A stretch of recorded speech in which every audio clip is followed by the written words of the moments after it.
Pô, pessoal, peço desculpas, mas a gente está tendo um problema aqui com a internet. É...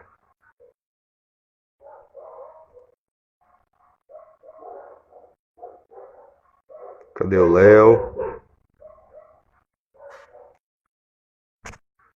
Gente.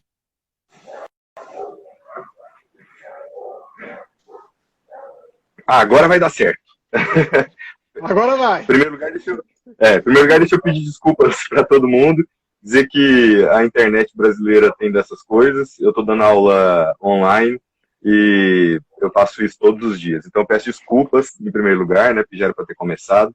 Ô, Léo, não sei se você tinha me ouvido, mas eu comecei falando da proposta do programa, né, que vai ser semanal, que é exatamente abrir debate sobre temas relevantes e atuais.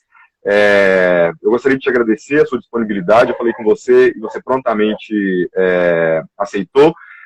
Fiz uma pequena apresentação sua, dizendo que Leonardo Aires de Castro é graduado em Ciências Sociais pela UFG, mestre e doutorando em Ciência Política pela UFSCar e pela Cornell University, e de onde você fala nesse momento. Bem-vindo. Primeiramente, muito obrigado, Renato, pelo convite. Você sabe o tanto que eu fico honrado em, enfim, participar do programa, participar desse projeto. Tenho muita honra de estar aqui. Te considero uma pessoa extremamente sensata e, enfim, proativa para as coisas do dia a dia da cidadania. Então, eu fico muito feliz de estar conversando com você aqui. Eu estou falando agora de Ítaca, Nova York, a cidade onde fica a Universidade de Cornell, onde eu estou fazendo uma parcela do meu doutorado, é um estágio de pesquisa de doutorado. Eu estou aqui desde outubro, vou embora em junho. Infelizmente, com a pandemia, tivemos alguns percalços, mas, enfim, um tempo muito próspero pelo tempo passado aqui. Muito bom. Ô, Léo, na verdade, a honra é toda minha. A Carmen está ali dizendo do orgulho dela, e o orgulho é meu, na verdade, de poder ser, talvez, um canal de possibilidade de diálogo mesmo com as pessoas que estão assistindo a gente, né? Que a gente atinja uma pessoa, duas pessoas, nós vamos estar fazendo exatamente o que cada um deveria fazer, né?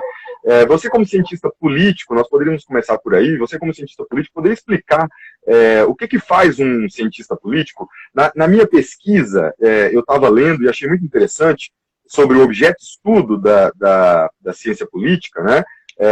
Porque a gente pensa, hoje em dia, essa palavra política ela é muito demonizada. Então, tudo que a gente tem de negativo, a gente deposita na palavra política, né? Até como curiosidade para saber onde é que nasce essa palavra política e o significado que ela tinha lá na Grécia, mas o que mais me chamou a atenção foi exatamente descobrir que, por exemplo, um cientista político, ele estuda a organização política, organizações políticas, como, por exemplo, igreja. Isso me chamou muita atenção, né? Porque ninguém pensa que uma igreja é uma organização política. Comecemos por aí, já que são temas tão sensíveis para o brasileiro, né? Compreender, por exemplo, o que faz um cientista político, qual a necessidade dele nos tempos atuais e, sobretudo, entender que a nossa vida é política, né?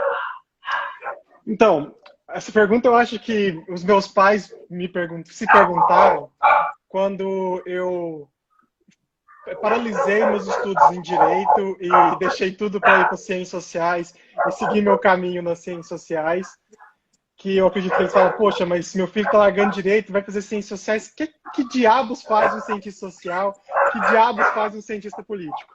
Muita gente, quando conversa comigo, me aborda e fala assim, pô, você está estudando para ser político? A resposta é sempre não estou estudando para ser político. Na verdade, a ciência política, como você disse muito bem, ela estuda vários tipos de organização e vários tipos de relação. A ciência política parte de um pressuposto que a política está imbuída em tudo. Todas as relações que nós temos, todas as relações que nós fazemos, enfim, relação com a igreja, relação com o Estado, relação entre vizinhos, relação de condomínio. Num relacionamento, imagina que o cientista político também pode pensar isso. A relação de poder num relacionamento, né? É objeto de estudo também, não é? Exatamente. Temos uma escola dentro da ciência política chamada escolha racional, em que o indivíduo ele toma as suas decisões dentro de um certo número de escolhas que ele reconhece e entende como funciona a regra do jogo ou não. Então, o relacionamento é isso. Você não vai pisar fora do quadrado entendendo quais são os percalços e quais são as punições se você pisar fora do quadrado. Então, assim, a política está em tudo, a política está em nós, a política está nas instituições.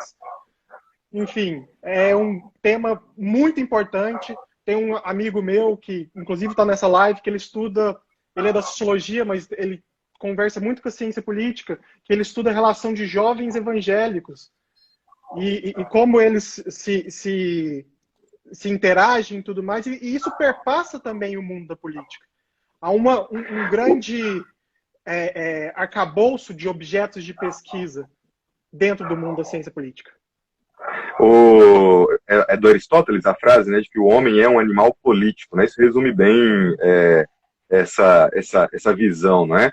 Onde que um cientista político pode trabalhar? Eu vi também que, por exemplo, você disse, né, agora, você vai fazer ciência política para ser político, né? Quando, na verdade, a gente também, o grande público, às vezes não tem a noção de que uma empresa privada, por exemplo, pode contratar um cientista político para, por exemplo, estudar e esmiuçar as políticas públicas para que essas empresas possam se aproveitar delas, no bom sentido eu estou dizendo, né? Para se aproveitar delas e fazer negócios a partir daí, né? Ou seja, é um campo para o cientista político também. Enfim, no Brasil, a ciência política ainda, infelizmente, é muito reduzida à academia, à docência e à pesquisa dentro da própria academia. Mas, felizmente, nos últimos 15 anos, houve uma abertura do mercado, principalmente no estado de São Paulo, em que empresas contratam cientistas políticos para, primeiro, fazer análise de dados. Cientistas políticos são treinados para fazer análise de dados. Então, sua empresa precisa de uma análise de mercado, ou uma análise para, enfim, vender determinado produto para determinada audiência, você contrata um cientista social ou um cientista político que tem uma visão de análise de dados, às vezes, quando tratando de sociedade, mais apurada que um cientista de dado da tecnologia da informação. Mas aqui nos Estados Unidos, por exemplo, o cientista político, a ciência política ou o curso governo é o segundo mais procurado entre os jovens que estão estudando nas ciências humanas, ou ciências humanas aplicadas, ciências sociais aplicadas, porque todos os órgãos do governo, todos os órgãos privados, todas as empresas, o terceiro setor, tudo necessita de um cientista político para fazer o intermédio entre Estado e sociedade. Nós temos no Brasil uma figura muito demonizada, mas que aqui nos Estados Unidos ela já foi regularizada, que é a figura do lobista. E aqui nos Estados Unidos, o lobista o lobby é feito por cientistas políticos. São pessoas que têm a compreensão de como a política funciona e ela faz o intermédio entre a iniciativa privada e o Estado para intermediar, como é uma sociedade capitalista, como nós vivemos uma sociedade capitalista, interesses que são democráticos e civis da empresa privada com o Estado. Legal. Léo, então, feita essa introdução, né, apresentando a sua formação e a sua atuação, o nosso tema hoje é democracia, né? Então tem aqui alguns temas, quer dizer, alguns pontos separados, né, o tema é democracia, alguns pontos separados, e a primeira que eu gostaria que você abordasse, a nossa democracia, ela é muito recente, né? Quer dizer, a transição da ditadura militar para a democracia resultou em mais liberdades políticas e direitos sociais. Eu acho que a ciência política vê isso com unanimidade. Contudo, não foi capaz de garantir o mais essencial, que é o direito à vida. Todo o contrário, né? Combate ao tráfico, ao crime organizado, a estruturação do Estado para essa atuação, o aparelhamento do Estado para essa atuação, acabou, na verdade, transformando, em muitas vezes, o Estado como parte do problema quando ele deveria ser a solução, né? Eu coloco, portanto, essa questão democrática diante das minorias no Brasil, a atuação do Estado Democrático brasileiro frente a essas minorias, uma vez que o que a gente está falando aqui subentende, evidentemente, do grande número de mortos né, significar, né, nas periferias de pessoas, por exemplo, em situação de necessidade, né, de atendimento das mais variadas vertentes, né? Enfim, o Estado, ele deveria funcionar sob demanda. Você tem uma demanda, o Estado ele retorna essa questão, ele trata dessa questão. Infelizmente, o Estado ele tem suas diversas falhas, seus diversos limites.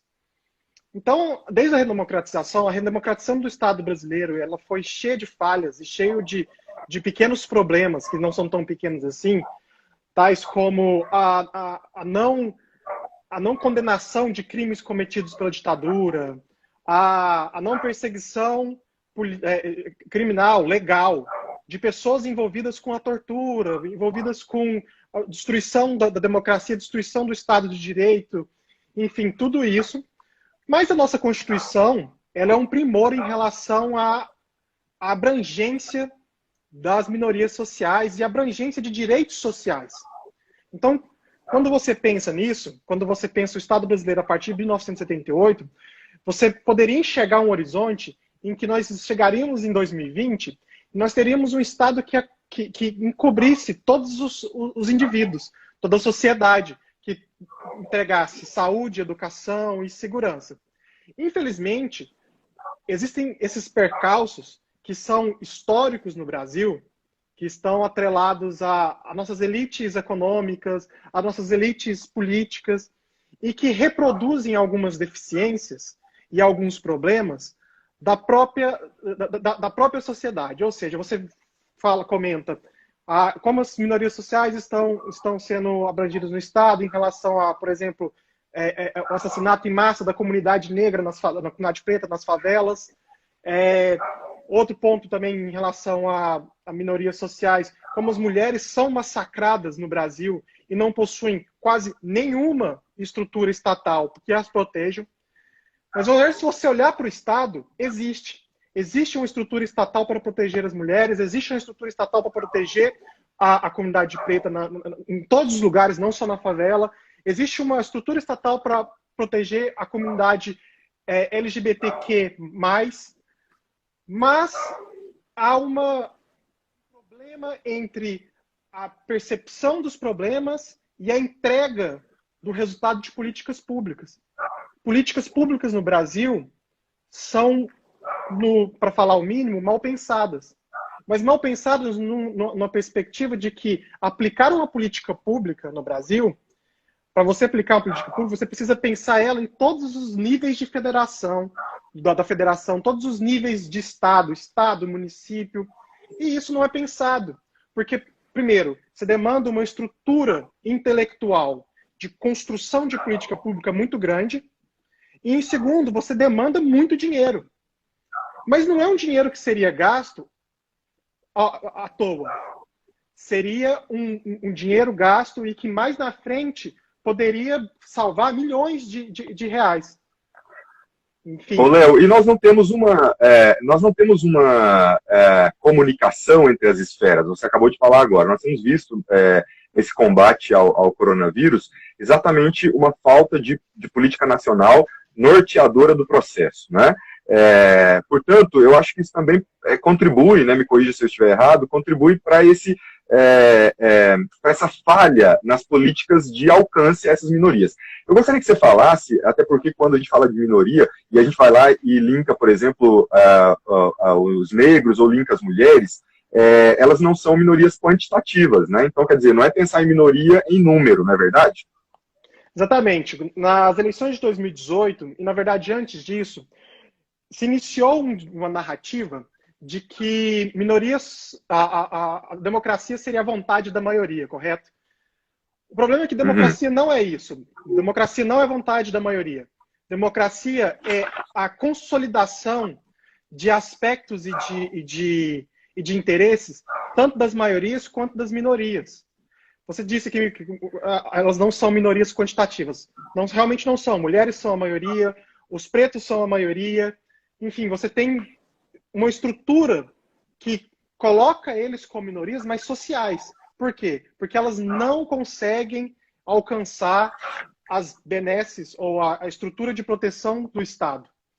Então, nessa narrativa que iniciou antes da eleição de 2018, mas que se tornou muito poderosa e hoje ela é muito corrente no debate do dia a dia, de que a maioria, a voz da maioria é a voz da democracia, isso é de um profundo perigo. Porque quando a maioria tem a voz total, nós não estamos lidando com uma democracia. Nós estamos lidando com um Estado autoritário, com uma ditadura da maioria. Minorias têm que ser protegidas. Eu tirei muita coisa do livro, de um diálogo, na verdade, entre Cortella, de Mensai, Karnal, Pondé, né, Verdades e Mentiras, Ética e Democracia no Brasil, e lá tem uma frase que diz que a democracia é linda desde que não tenha povo, né? E aí é mais ou menos nessa linha que você está dizendo, né, que você disse, a democracia, como vontade da maioria, a gente pode produzir uns monstros aí, é isso que você está querendo dizer ou não? Exatamente. Se a gente aceita a vontade da maioria como a vontade universal, você massacra minorias. E não é só você excluir elas do jogo democrático. Não é só uma exclusão. É sim uma destruição dessa minoria social. Enfim, nós temos na história diversos exemplos de como a maioria destruiu e exterminou a minoria. Na Alemanha nazista, no fascismo italiano, no salazarismo português. Enfim, essas estruturas autoritárias e totalitárias, elas agem, elas buscam a maioria como suporte eleitoral. Enfim, a maioria no Brasil, para alguns grupos, seriam os homens brancos de classe média alta, que possuem mais ou menos uma estrutura de acesso à educação de ensino médio, e elas construiriam todo o aparato moral que guiaria a nação. Entretanto, e fazendo isso, olhando para essa concepção, nós excluímos diversos campos, diversos grupos, diversos ajuntamentos de indivíduos. E isso é muito perigoso para a democracia. E é o que nós estamos vendo acontecendo atualmente, na atualidade, não só no Brasil, mas em todo o mundo. E aí eu aproveito, muito boa deixa, aproveito exatamente para te perguntar isso. Você está tendo como pesquisador a oportunidade de viver duas realidades relevantes para esse bate-papo aqui hoje. Conhecedor da democracia brasileira, como sujeito que nasceu, cresceu e estudou aqui, e hoje estando nos Estados Unidos, né? Aqui no Brasil, a gente tem visto movimentos que pedem o retorno do estado de exceção, ao passo em que muitos brasileiros exaltam o modelo americano de democracia. O que eu tenho para perguntar os americanos elegeram Trump, né? Substancialmente, o que difere Brasil dos Estados Unidos? A visão romântica do brasileiro em relação aos Estados Unidos, a que se deve? De onde vem, né? Enfim, é uma pergunta muito interessante, e isso me atingiu com muita força quando eu cheguei aqui, porque a minha formação, uma boa parte da minha formação foi uma formação que olhava para os Estados Unidos, e isso eu falando na formação da ciência política, não das ciências sociais, que olhava para os Estados Unidos como um norte da democracia. Isso é muito devido aos autores que nós lemos no Brasil. Nós bebemos muito da fonte dos federalistas aqui dos Estados Unidos, da ciência política estadunidense. Enfim, mas primeiro, antes de falar sobre essa diferença entre democracia do Brasil e democracia dos Estados Unidos, ou similaridades, eu acho que é muito importante falar uma questão que perpassa todo esse assunto, que é a vida em ambos os lugares. Os Estados Unidos, quando você vem falar, quando eu vim para cá, muita gente virou para mim e disse assim, de maneira jocosa, né? Você está indo para os Estados Unidos, você que sempre criticou e não sei o que e tudo mais. E quando eu cheguei aqui, e você tem contato com os professores, você tem contato com a estrutura que gira aqui em torno, e você conhece a sociedade por dentro, você entende que os Estados Unidos ele é uma contradição ambulante. Você tem, de um lado, uma estrutura muito forte de consumo. E se você é uma pessoa que confunde consumo com qualidade de vida, os Estados Unidos é o lugar onde você tem uma das melhores qualidades de vida do mundo. Porque aqui você pode consumir. E o pouco dinheiro que um salário mínimo estadunidense dá, te dá a garantia de consumir muito. E se você transformar a qualidade de vida em consumo, realmente aqui é muito, muito bom. Só que aqui falta, e isso perpassa a democracia, coisas que, enfim, no Brasil nós temos esse sentimento, mas não tão gritante, como a educação que é pública, sim, mas a educação superior é praticamente privada. E não é uma privada barata. É uma educação privada extremamente cara. A Universidade de Cornell, onde eu estudo, tem uma das mensalidades mais caras dos Estados Unidos. É a terceira universidade mais cara dos Estados Unidos, que você pode sair devendo para a faculdade mais de $700 mil. Enfim, quase de 1 milhão para você fazer um curso superior. Acesso à saúde é muito complicado por conta dos altos preços.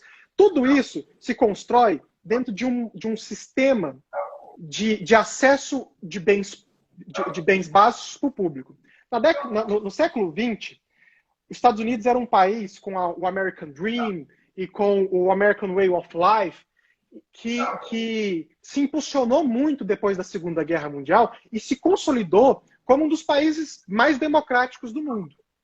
Mas em 1960, um trabalhador médio que ganhava um salário mínimo conseguia sustentar a sua família muito, mas muito bem. Hoje, o mesmo trabalhador que ganha um salário mínimo não consegue sustentar a sua família. Um trabalhador que ganha em torno de $60 mil anual nos Estados Unidos, hoje, não consegue chegar até o 9º mês pagando as suas contas. Então você cria uma estrutura, uma bola de neve. E isso impacta diretamente da democracia. Porque momentos de crise democrática e momentos de estrutura que a democracia enfim, posta em prova, elas perpassam por crises econômicas ou por sentimentos de que a economia não cresce ou está estagnada. E isso acontece nos Estados Unidos desde o final do século XX, a partir dos anos 90, principalmente com a crise do petróleo. E tudo isso veio acarretando a uma nova forma de você colocar a democracia aqui. Então você tem uma discussão muito grande de como o colégio eleitoral estadunidense funciona. Enfim, aqui não é igual no Brasil, em que a maioria que vota, a pessoa que ganha a maioria dos votos é eleito. Na verdade, aqui a pessoa que ganha a maioria dos colégios eleitorais é eleito. E em 2 momentos, nesses últimos 20 e poucos anos, 2 candidatos venceram sem levar a maioria dos votos. E o último deles foi o presidente Donald Trump, que teve uma votação muito desigual, menor, em relação a Hillary Clinton, mas mesmo assim levou a indicação como presidente. Então, assim, nós costumamos olhar os Estados Unidos como uma estrutura, uma esfera muito, muito bem consolidada de democracia, mas eles possuem muitas falhas que eles mesmos criticam muito. O colégio eleitoral é uma das principais críticas. Mas você tem outras instâncias, como as instâncias municipais, a indicação de xerifes aqui, que é muito feito por interesse, e por isso se torna muito, muito corrupta a própria polícia. Isso eu ouvi falar da boca de um professor que analisa essas indicações de xerifes. Tudo isso que nós no Brasil achamos que é uma jabuticaba, ou seja, é só do Brasil, a corrupção só está no Brasil, acontece aqui. O problema é que o estadunidense tem um amor muito forte pela sua Constituição e tem uma construção ritualística com as suas leis. Porém, isso se esgota a partir da eleição do presidente Donald Trump e até um pouco antes disso, a partir de 2010, quando os republicanos começam a questionar as regras do jogo. Eu acho que uma diferença interessante é dizer que, por exemplo, nos Estados Unidos, você tem o cidadão como parte da solução, né? É um cidadão, por exemplo, como você bem colocou, que patrocina museus, patrocina o clube da cidade, patrocina e assim por diante, né? no Brasil, a percepção é de que nós somos parte do problema, quer dizer, não da solução, né? Nós não temos essa concepção de que a gente tem a nossa função, a nossa necessidade de atuação, e a gente sempre depende de um Estado que faça por nós, né? Eu acho que essa também é uma diferença muito grande entre as duas nações, né? Você falou também muita coisa, né, vai tocando, a gente tem pouco tempo, mas me chamou muita atenção da questão do consumo, né? Do consumo em si, né? No Brasil, por exemplo, a gente como consumidor, a gente atua muito bem. Se eu compro um produto na loja e ele não funciona, por exemplo, eu sei exigir os meus direitos. Mas se a escola pública falta um professor, por exemplo, eu não entendo aquilo como meu, quer dizer, eu não entendo o Brasil como meu, né? Parece que eu, na verdade, estou para servir o Brasil e eu não entendo o Brasil como meu, como posse minha. Eu acho que existe essa grande diferença. Aqui nos comentários, muitos comentários passando, uma pena que a gente vai poder ler todos, mas no tocante, por exemplo, essa questão da universidade, né? Do público que você acabou de colocar agora, e aí a gente tem aqui algumas pessoas colocando, por exemplo, que não todos têm acesso à universidade, tanto eu quanto você somos de família pobre, e nós sabemos que nós tivemos essa oportunidade de estudar, e a gente sabe que para a maioria no Brasil isso não é possível, mas que a explicação não tem a ver com a faculdade em si, tem a ver com todo um sistema maior educacional, né? Quer dizer, e se a gente falar da educação de base, por exemplo, da falta de investimento nessa educação de base. Não existe um plano nacional de educação a longo prazo, né? Não existe isso no Brasil, né? Exatamente, exatamente. E uma questão em relação ao acesso do ensino superior, você teve um problema nos últimos 13 anos do governo PT, que, enfim, por um lado, que é a expansão do investimento nas universidades privadas e a expansão da universidade pública, que, por um lado, foi muito positivo, porque deu acesso a muitas pessoas que não tinham condição e que nunca se veriam dentro de uma universidade pública. Mas, por outro lado, você teve um certo descompasso entre o tanto de dinheiro que entrava dentro de uma universidade particular e a qualidade dos cursos, e também uma reestruturação da universidade pública, com contratação de mais professores, uma contratação de mais técnicos, dinheiro para a melhoria de não só laboratórios, mas prédios e estrutura, tudo isso você teve esse impacto positivo e negativo nos últimos 13 anos do governo PT. Ô, Léo, eu quero dizer para o pessoal que está participando que a live ela tem 1 hora de duração só, mas que a gente vai reverberar esses comentários. Eles podem escrever, podem ficar à vontade, porque nós vamos marcar uma outra live para a gente poder falar só sobre os comentários, né? Então, só passando, Léo, há no mundo uma certa descrença com o exercício democrático, uma opinião minha, né? Por que tantos governos eleitos atentam contra a democracia? E se existe um erro em considerar governos democraticamente eleitos de antidemocráticos? De que forma você analisa essas duas questões? São duas que eu coloquei, né? Uma descrença pela democracia e porque talvez exista um erro, se é que existe ou não, em considerar governos eleitos antidemocráticos. Então, essa discussão, ela vem sendo travada dentro da ciência política há pelo menos 50 anos. O livro do Steven Levitsky, em 2018, e do Daniel Ziblatt, ele escancara isso mais, mas eu acho que porque ele foi lançado dentro de uma torrente de situações, como a eleição do presidente Jair Bolsonaro ou a eleição do presidente Donald Trump, enfim, veio mais em voga. Mas a discussão sobre como democracia se transforma em governos autoritários, sem passar pela mão de ditaduras, de militares, ela acontece desde um cientista político, na verdade antes dele, mas ele que construiu tudo isso, que chama Juan Linz, que exatamente é o autor que o Daniel Ziblatt e o Steven Levitsky utiliza para discutir toda a tese deles. Enfim, para entender como democracias, governos eleitos democraticamente, se transformam em ou democracias iliberais, ou autoritarismos com direitos, enfim, todos esses nomes da ciência política que eu não vou trazer aqui nesse momento, nós temos que entender também como eles chegam no poder. E eles chegam no poder através de uma plataforma que convencionamos a chamar de populismo, mas que populismo é um conceito muito disputado na ciência política. Se você falar que é populismo e olhar para a década de 30 é uma coisa, se você olhar para o populismo da década de 90 é outra coisa completamente diferente. Mas o que nós estamos enxergando agora são governos, são candidatos populistas, são governos populistas que, nas suas eleições, ou seja, na competição, eles obedecem a algumas lógicas de retórica que ativa os ânimos e aumenta a polarização da sociedade. E nesse aumentar a polarização da sociedade, não que a polarização seja ruim, mas a polarização que tensiona a ponto de ruptura é um perigo. A palavra crise na democracia, a palavra crise, vem do grego antigo decisão. A crise é um momento, é um estado. Ela não é para sempre.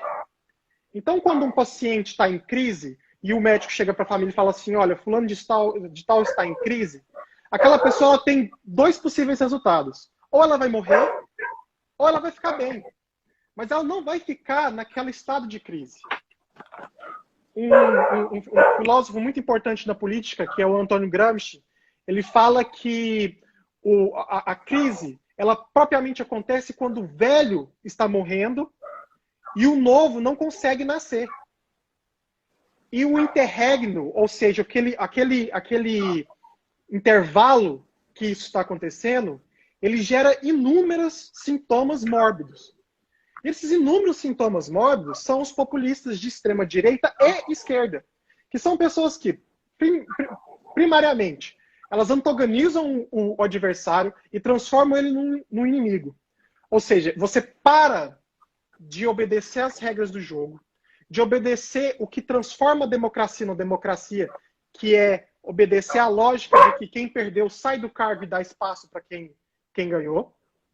E você cria uma imagem difusa, não é uma imagem objetiva, é uma imagem muito difusa em relação ao inimigo a ser alcançado. E quem que é esse inimigo a ser alcançado? Ninguém sabe, mas o inimigo está ali. E a gente vai combater ele.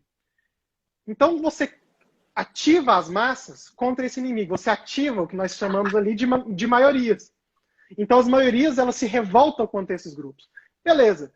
Esse candidato, ele também cria uma lógica de que ele é o receptáculo de toda a verdade e ele é a estrutura de todo o conhecimento.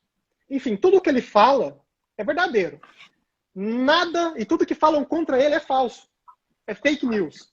Uma palavra que o Trump costuma utilizar muito aqui com os jornalistas é tudo que eles enfrentam ele, ou perguntam para ele, ele fala, isso é fake news, você é fake news, e tudo mais. Esse é outro passo para a construção de um populista de extrema direita ou de extrema esquerda. Então, quando esse populista ele vence, ele estrutura e consegue conquistar um cargo de presidente, de governador, enfim, de qualquer que seja, um cargo eletivo, ele toma posse e ele se fortalece dentro das estruturas de Estado. E aí o que nós temos, o que os cientistas políticos e constitucionalistas falam, de retrocesso constitucional ou retrocesso democrático. Você não diretamente vai desafiar a democracia e falar assim, eu vou colocar os tanques na rua. Mas você utiliza o que é chamado de jogo duro do constitucionalismo, você utiliza regras institucionais, leis que são corretas, que são legais, que são responsáveis para você perseguir seus inimigos, para você estruturar da forma que você quer as instituições. Isso acontece quando um político fala, eu vou aumentar o número de juízes na Suprema Corte, como Bolsonaro fez e como Donald Trump também fez, não, né? Como o Bolsonaro falou que ia fazer e como Donald Trump também falou que ia fazer. Então você você pega a instituição da maneira que ela é e você enfia debaixo dela novas normas constitucionais mais legais que vai desfigurando a instituição democrática. Então, pouco a pouco, sem você, enfim, compreender e ver isso muito claramente, democracias que foram eleitas pelo voto popular deixam de ser democracias. Isso aconteceu, por exemplo, na Hungria. Eu coloquei aqui, na Hungria com o Viktor Orbán, ele vence a eleição e ele aumenta o número de juízes na Suprema Corte, ele muda as regras eleitorais, ele transforma os partidos da oposição em micropartidos e impede com que eles vençam, compitam e vençam as eleições. Ou seja, ele deixa tudo de um jeito que ele consegue se perpetuar no poder. Erdogan na Turquia, Putin na Rússia, Duterte nas Filipinas. Ô, Léo, mas o próprio Levitsky, né, que é autor do livro Como as Democracias Morrem, e antes da live você me contava que teve o prazer de conhecê-lo e de jantar com ele, inclusive, né? Ele afirma que na democracia é preciso sujar as mãos, não no sentido da corrupção, mas sim que é preciso fazer acordo, né? A ética da política é diferente da ética do cidadão. Todo político mente. Se ele falar a verdade, ele é eleito. A Cida, para fazer justiça, a Cida aqui, né, Cida Silva, que é sua amiga, ela pediu: o Brasil vive num círculo vicioso que tange as repetições de erros quando há a eleição dos nossos representantes. Falando precisamente da nossa atualidade, isso é uma situação estrutural, conjuntural. O cordão umbilical com o colonialismo não foi cortado. E o Vinícius também tinha perguntado ali, como que a gente faz, por exemplo, para poder eleger melhores políticos, uma vez que, por exemplo, a sensação que a gente tem na política é que há apenas o pior e o pior ainda, parece que não há opção, né? Recuperando, então, existe essa linha de pensamento do Levitsky, que a democracia, na verdade, nela é preciso sujar as mãos, quer dizer, é preciso fazer acordo, e aí eu segui com a pergunta de que se essa ética da política ela é diferente da ética do cidadão, e de que modo, portanto, a gente, diante disso, dessa compreensão de que é preciso fazer acordo para ter governabilidade, essas coisas, eu entendo que isso não é o pior ou o pior ainda. Quer dizer, como que a gente, como cidadão comum, não sendo cientista político, a gente poderia entender esse jogo? Bom, assim, um grande espectro de perguntas, mas que eu quero começar com ética. Ética é ética. Não tem como... Se você relativiza a ética... você parte para um campo muito complicado em que jogos de interesse sobressaem, enfim, ao que é correto, mas até a questão do que é correto é muito complicado, porque é correto você abrir mão dos seus valores, mas conseguir conquistar direitos sociais ou direitos reais para os indivíduos. Enfim, tem toda essa discussão, uma discussão muito, muito espinhosa, que ela busca e ela ativa os ânimos das pessoas, do cidadão. Mas é muito importante discutir isso quando você parte do pressuposto de que você fez a pergunta. Existem políticos bons ou, enfim, todo político é ruim, o menos pior, essa questão. Política é político, política é representação. E levando também a questão da pergunta da Cida. A política é representação. Em quem você vota, mesmo se você não lembra em quem votou, ele te representa de alguma forma. Se a representação é ruim, do ponto de vista de retorno de políticas públicas, é porque você escolheu ser representado por alguém ruim ou porque você entendeu, em algum momento naquele espectro representativo, que algum ponto daquele candidato te representava. Então, se eu voto para fulano de tal, por pedido seu, por exemplo, você chega em mim e fala assim: ah, Léo, vota no candidato tal para mim, e eu voto nele, ele vai me representar. Mesmo que ele faça coisas contrário que, enfim, o que eu penso, ele vai estar me representando porque o meu voto me vinculou a ele, porque eu confio em você, Renato, que Renato confia no candidato fulano de tal, e o candidato fulano de tal está reproduzindo o voto que ele recebeu. A pergunta da Cida é muito interessante, eu discuto muito isso. O brasileiro costuma muito a colocar a culpa no outro. E não só o brasileiro, o cidadão, o ser humano em geral, coloca muita culpa no outro ao invés de responsabilizar. Os políticos que estão lá, eles nos representam. E eles nos representam numa estrutura muito articulada do que o brasileiro médio pensa. Então, se em 2014 nós tivemos a eleição do Congresso mais conservador da história, e se em 2018 esse Congresso ficou mais conservador ainda, isso quer dizer que o Brasil, o brasileiro, está dando um passo para o conservadorismo. E ele está se estruturando dentro desse conservadorismo. Então não dá para você colocar a culpa só no indivíduo que faz jogatina e que se articula dentro de um sistema que funciona de um jeito determinado. O presidencialismo de colisão no Brasil, ele é uma realidade. E ele é uma realidade estável. Se engana quem fala que o presidencialismo de colisão no Brasil está se esgotando. Ele funciona, ele se reproduz. Ele se reproduz por conta de uma série de lógicas, de regras institucionais, de regras formais e informais. Tudo isso que reproduz o nosso sistema de representação. Enfim, existe um debate muito grande na filosofia política sobre o que é representar, se uma representação substantiva, formal, descritiva, enfim, vários adjetivos que não cabem em muito academicismo para falar aqui. Mas a lógica é essa. Você se responsabiliza por quem você vota. E não é você votar e deixar aquilo acontecer. O voto, como eu disse, é vinculativo. E você cobra quem você votou. E se você não cobra quem você votou porque você não conseguiu eleger ele, você tem que votar alguém que você tem proximidade. Seja geográfica, enfim, ideológica. Aí a importância, e o Steven Levitsky fala muito sobre disso, dos partidos políticos como guardiões da democracia. Porque quando você estrutura partidos políticos, você também estrutura linhas de responsabilização. Então você pode responsabilizar o seu partido político, por exemplo, você pode responsabilizar o partido político do outro, mas sempre numa questão de cobrar. Aqui nos Estados Unidos existe muito isso. Existe muito pessoas que, o meu representante não fez coisa positiva. Eu não votei ele, mas ele representa meu distrito. Eu vou mandar uma mensagem para ele. Então você manda carta, você manda e-mail, você conversa no Twitter. E são pessoas que possuem staffs inteiros para trabalhar em cima disso. Coisa que no Brasil não tem. Porque exatamente eu acho que é nessa linha de que o americano ele faz parte da solução e a nossa visão aqui não é. Existe aqui no Brasil uma perspectiva salvacionista associada à política, né? Isso implica, por exemplo, uma certa expectativa de pureza, de verdade do candidato. O povo tem sempre a ideia e a necessidade, na verdade, de encarnar em alguém, aquele sujeito que vai resolver os problemas para mim, não é?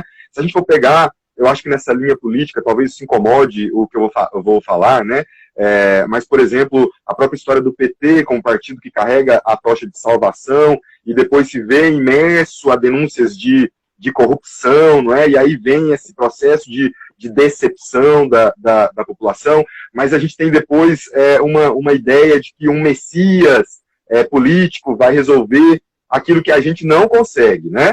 E esse político tem que encantar, quer dizer, para nós aqui no Brasil, se a gente fosse falar, por exemplo, da Dilma, ela não encantou, mas a gente tem outras figuras que a gente poderia citar, como o próprio Getúlio Vargas, ou como Collor, ou, por exemplo, agora como Jair Bolsonaro, que tem um discurso de encantamento, né? E aí eu confesso que eu não sei se ele está por aqui ouvindo a gente, mas eu tive uma discussão em box uma discussão não, é um debate, né? Uma discussão, quando você falou hoje, a gente acha que é briga, né? Mas um debate sobre a questão da religião com a política, e a resposta que eu tive de um membro da igreja, inclusive, foi que ele falava sobre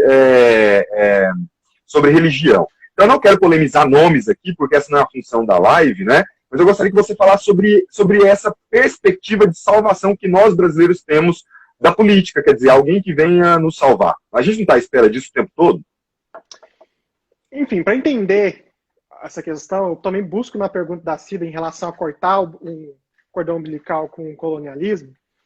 Nós temos um texto da ciência política e na sociologia do Raimundo Faoro, que trabalha com o patrimonialismo brasileiro e como o patrimonialismo ele estrutura toda a política brasileira no seu início e até hoje, enfim, na época que ele escreve, mas agora também reverbera muito bem essa estrutura de que a confusão do público e do privado. Aí você traz a questão do coronavírus. Eu tenho terror de falar essa palavra. Coronavírus? Não. Coronelismo. o mandonismo, enfim, o filhotismo, são todas estruturas que você articula uma espécie de dependência do indivíduo a um pai, a um patrono, e isso é extremamente patriarcal. E você colocou uma questão muito ferrenha, que a Dilma não conseguiu encantar. E muito nesse aspecto é que a Dilma é mulher, e o Brasil é extremamente machista. E a Dilma não conseguiu encantar porque o patriarcalismo deixou ela encantar. Mas, enfim, toda essa estrutura, essa lógica, ela reverbera nessa questão de que nós esperamos alguém para nos salvar, para nos proteger, e o Estado faz essa parte. E isso é uma questão muito da passividade que o eleitor, o cidadão brasileiro foi colocado. Por parte do cidadão brasileiro, por parte, porque, enfim, foi uma população extremamente judiada, enfim, massacrada, que era extremamente pobre e não tinha armas para discutir com as elites políticas. Teve a todo momento seus direitos tolhidos, e quando davam direitos, Getúlio Vargas é o pai da nação, porque o populismo da América Latina, ele trouxe muitos direitos sociais para a América Latina inteira. O populismo, inclusive, na América Latina da década de 30 em diante, ele foi responsável por trazer o voto para as mulheres, por exemplo. Para cativar esse eleitor, para trazer mais eleitores para sua base, para se estruturar. Mas sempre nessa perspectiva de pai da nação, de, enfim, toda essa estrutura. E mulheres são excluídas disso. Na Argentina, Evita Perón, que foi extremamente importante para o peronismo, quase não foi estudada e quase não é referida na literatura da ciência política. Tudo isso. Mas deixa eu te cortar só para a gente otimizar. Mas a gente tem, por exemplo, uns casos positivos, como agora o caso da Angela Merkel, ou, por exemplo, a da Nova Zelândia, é isso? Que está lidando muito bem, sim, a Nova Zelândia e da Austrália, que está lidando muito bem com o combate ao coronavírus. Portanto, existe uma luz aí no fim do túnel, ou no meio dele, ou não? Enfim, o recorte de gênero, Renato, ele tem que estar em todo lugar, a todo momento, igual o recorte de raça e tudo mais. A questão da Angela Merkel e da presidenta da Nova Zelândia... O João está dizendo Taiwan também, né? Taiwan também é uma mulher. Tudo isso são pontos fora da curva, infelizmente. E não mais que pontos fora da curva, existe uma estrutura dentro da sociologia que fala que para as mulheres se conformarem dentro das regras do jogo, elas têm que adotarem uma postura masculina e abrirem mão de ser mulher, ou enfim, porque senão ela não consegue se organizar dentro da regra do jogo. Ainda é muito assim. Ainda a estrutura empurra a mulher para fora da política. Infelizmente, elas são pontos fora da curva. E eu não costumo... Vendo o Brasil, a maneira que está hoje, e vendo os Estados Unidos, por exemplo, você tem aspectos muito positivos de mulheres muito, muito poderosas e fortes, conquistando o legislativo e trabalhando ativamente. Aqui, o protagonismo dos democratas na arena legislativa é basicamente feminino. A Nancy Pelosi, que é mas ainda assim, você ainda está engatinhando, ainda tem muito para lutar. Mas aí que tá.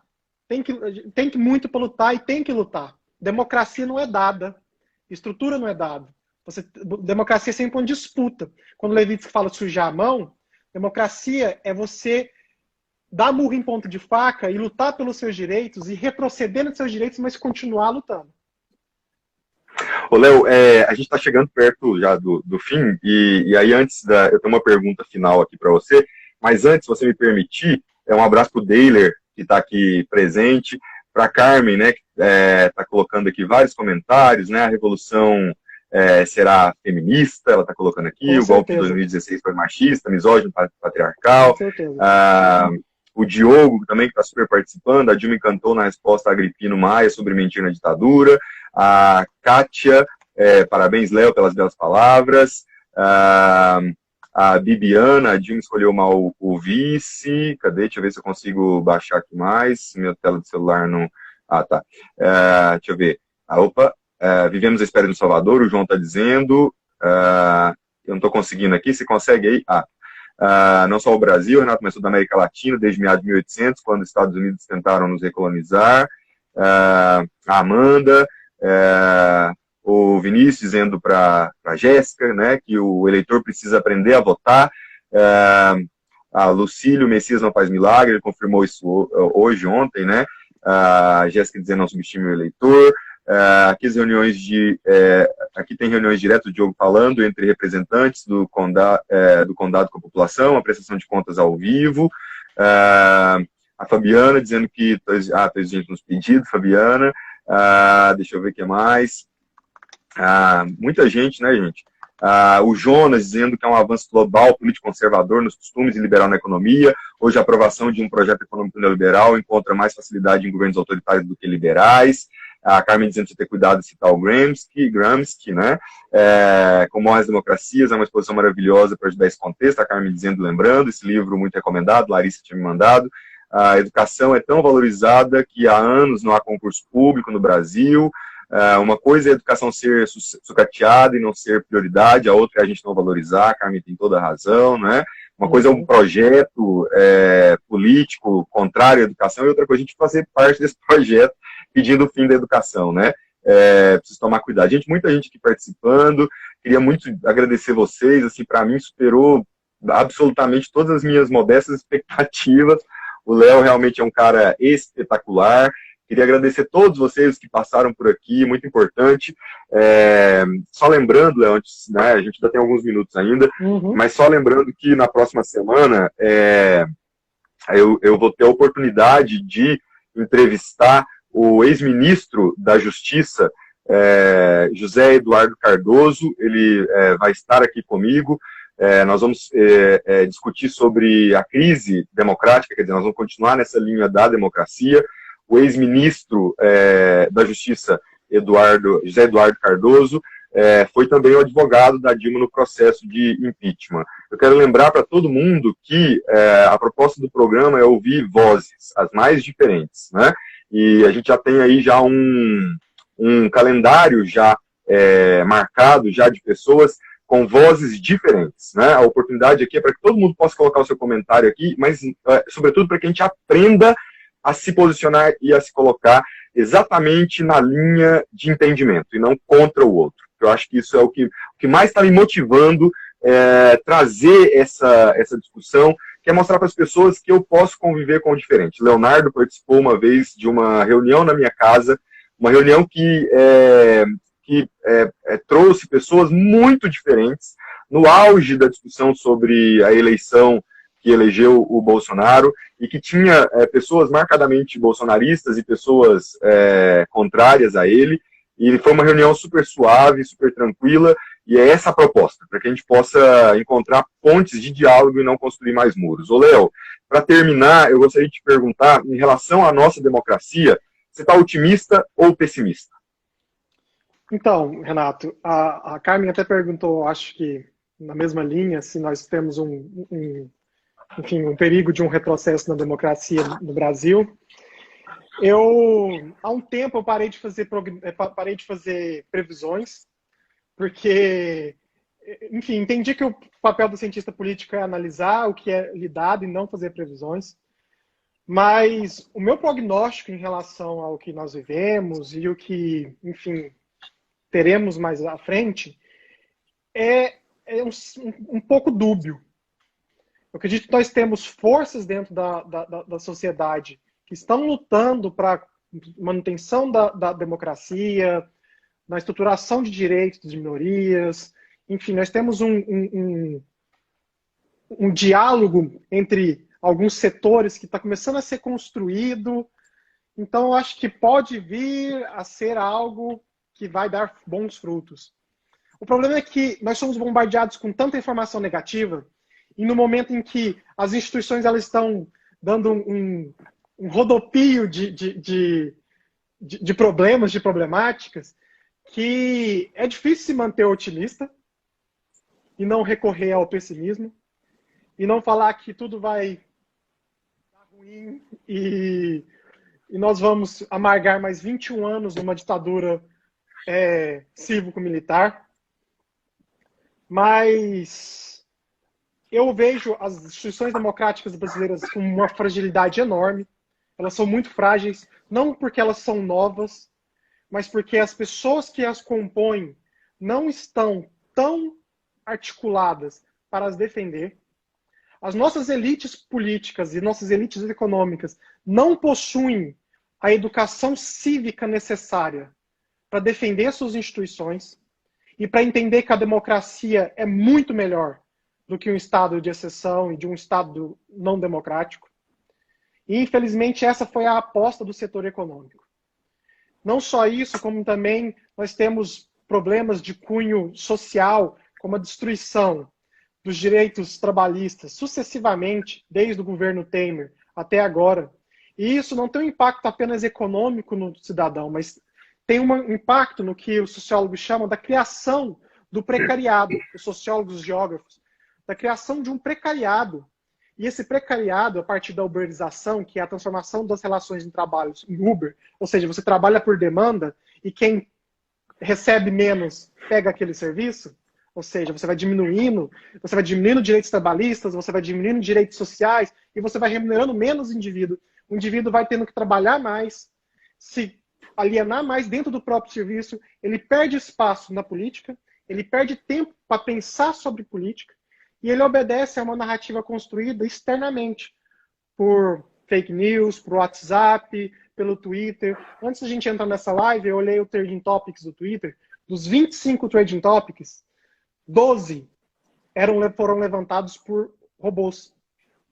Então você tem uma captura de como você articula um entendimento dessas pessoas que estão se matando para trabalhar e sustentar suas próprias famílias.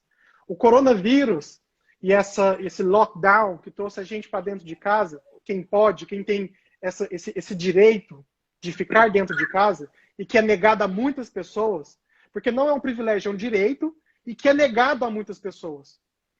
Várias pessoas não podem ficar dentro de casa porque foi tolhido o direito de ficar dentro de casa para se prevenir sua saúde e sua família. Então, esse lockdown, essa quarentena, ela traz para o indivíduo uma oportunidade no ócio de pensar sobre a vida dele, sobre a política. E entender, enfim, isso é uma questão muito otimista minha, entender que a vida não é o vermelho e o azul. A vida é um espectro de cor. E que a gente tem que entender como funciona esse espectro. Para a gente poder dialogar e entender um outro como igual e não como inimigo. No máximo, o outro é seu adversário. E adversário a gente respeita, adversário a gente celebra, adversário a gente não quer destruir, a gente não quer exterminar. Então é assim que eu vejo. Eu tento me manter realista e um pouco otimista, mas enfim, meus amigos, a Jéssica, eles sabem que eu sou uma montanha-russa. Às vezes eu acordo muito mal, às vezes eu acordo muito bem. Mas é basicamente isso, sabe? Enfim, a gente tem que fazer nossa parte. E fazer nossa parte como cidadão é fazer isso aqui, é debater, é levar o debate, é discutir e é não desistir. Eu te falei esses dias para trás que eu estava muito desanimado, que eu estava, enfim, ficando até doente em relação a isso. Mas são momentos que passam. E a gente, como, enfim, pessoas que têm a oportunidade de estar fazendo isso aqui, tem que continuar e dar continuidade. Exatamente pelo fato de que basta abrir o jornal ou ligar a TV para a gente ser inundado de notícias que não são boas, né? Eu vou receber aqui o autor, né, o criador do portal Virei Jornalista, não sei se você conhece, é um jornalista de Uberlândia que tem alcançado grande sucesso com o perfil dele no Instagram, e exatamente para poder falar um pouco dessa visão construída contra os meios de comunicação, e aí para poder dizer exatamente disso, né? Quer dizer, de um lado que nós temos esse cansaço por parte, inclusive de nós que estamos lidando o tempo todo com isso, e de como há um descrédito em relação a isso. Léo, 25 segundos, eu quero novamente te agradecer todo mundo que estava aqui, uma audiência boa demais da conta. Muito obrigado. Grande abraço para você. Obrigado, viu, Renato? Muito obrigado pela oportunidade e que esse projeto persevere. Tomara. Eu agradeço demais porque você estreou o programa. Muito obrigado de coração. Obrigado a todo mundo. Carminha, muito obrigado. Um abraço, Um gente. abraço, Tchau. gente. Muito obrigado, pessoal.